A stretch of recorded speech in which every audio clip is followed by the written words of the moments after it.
Hello, everybody. The 95th Academy Awards are just around the corner, which means that for the next 23 days, I will be counting down to the Oscars by predicting a category every day. And I'm going to be starting with the categories that I think are slam dunks, are going to be easy victories, and slowly working my way to the categories that are a little bit harder to predict.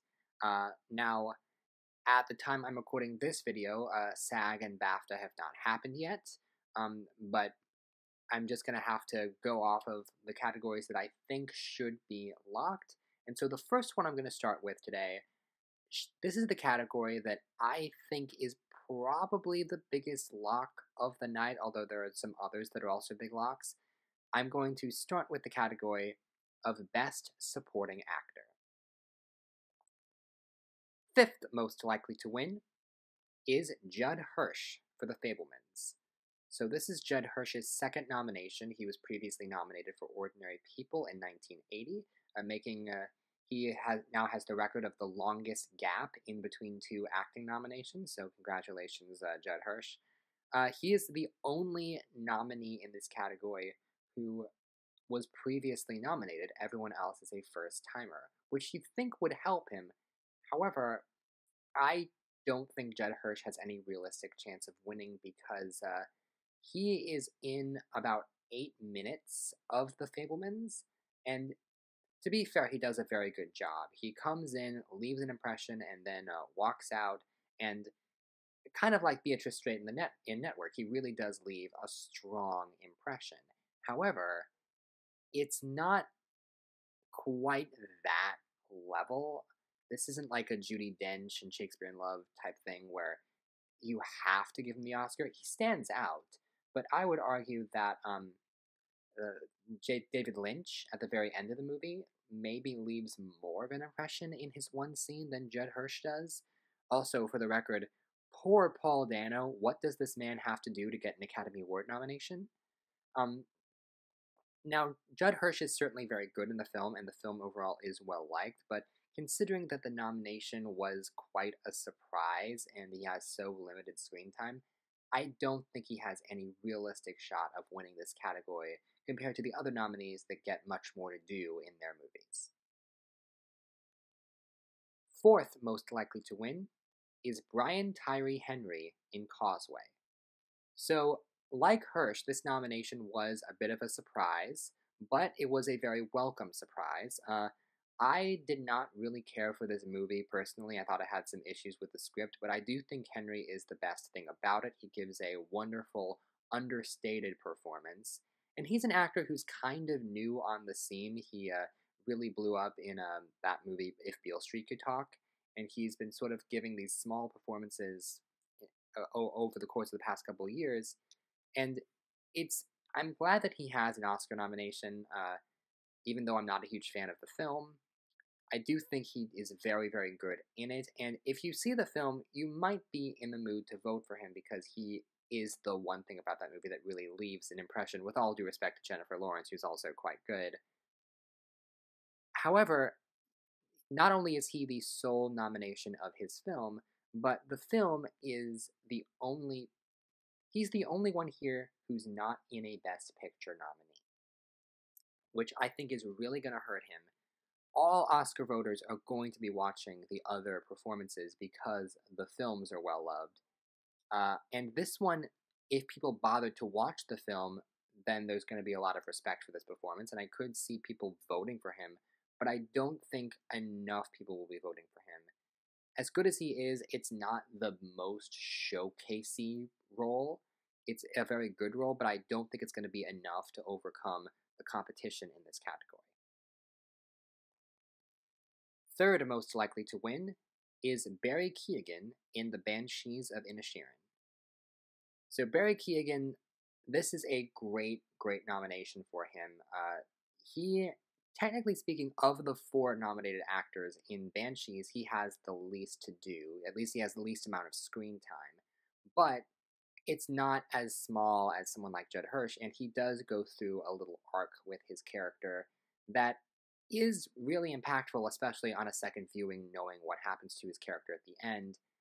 I think this is a really, really good nomination, and that Keegan does a really good job portraying this very slow person who's been through a lot of abuse and is trying to find something to latch onto. With that said, I don't think he's going to win. He is one of two acting nominations from the Banshees of Inisherin, and I think the other person gets a little bit more to do. But to be fair, I have heard people say that they do think Keegan's performance is the stronger of the two. Um, Honestly, it's kind of hard to talk about this nomination without also talking about the next nomination, so I'll just jump right into that. Second most likely to win is Brendan Gleeson in The Banshees of Inisherin. So Brendan Gleeson, like I said before, has a much showier part. Well, I hesitate to use the word showier. It's not like he's shouting a lot. It's a quiet performance, and yet it's a very effective performance. His character is one that you're going to be thinking about when the movie's over. And oftentimes you're thinking about his character when he's not on screen, which I think really does help. Now, the fact that both Brendan Gleeson and Barry Keoghan have been nominated from their film, and both of them showed up at all of the major precursors, so there's sort of this idea that the two of them are vote splitting with each other. Like, I think if it only came down to these two performances, that Gleeson would get the majority of votes.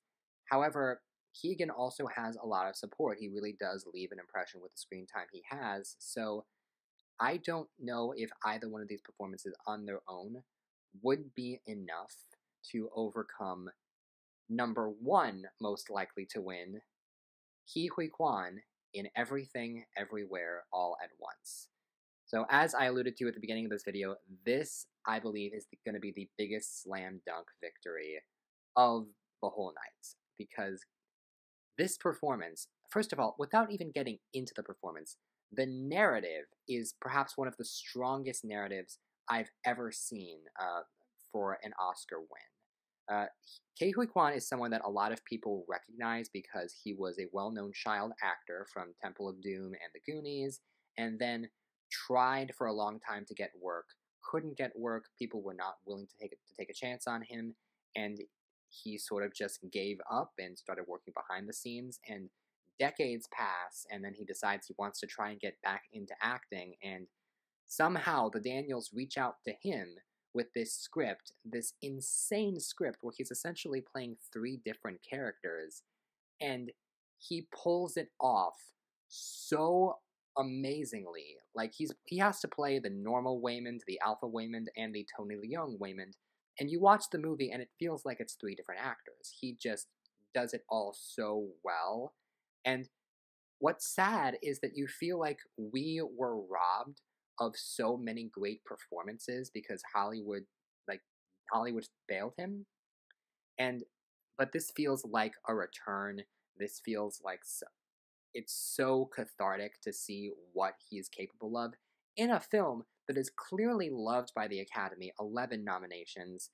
At this time, Quan has already won the Globe and the Critics' Choice Awards and has given very tearful speeches at both of those.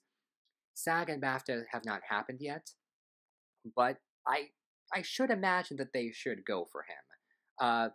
Even if BAFTA goes to one of the actors from Banshees, which I don't think is going to happen, but even if that were to happen, I don't think that would slow down Quan, because the amount of critics wins that he has this season is just overwhelming. He is steamrolling this whole season, and it's well deserved. I don't see a universe in which Quan loses this Oscar, because everything is going in his favor, and this should be a really, really great win. It's a moment that everybody should be able to get behind. So, that's my first Oscar prediction video. Thank you so much for watching, and tune in tomorrow where I will be taking a look at the category of Best International Feature. See you then.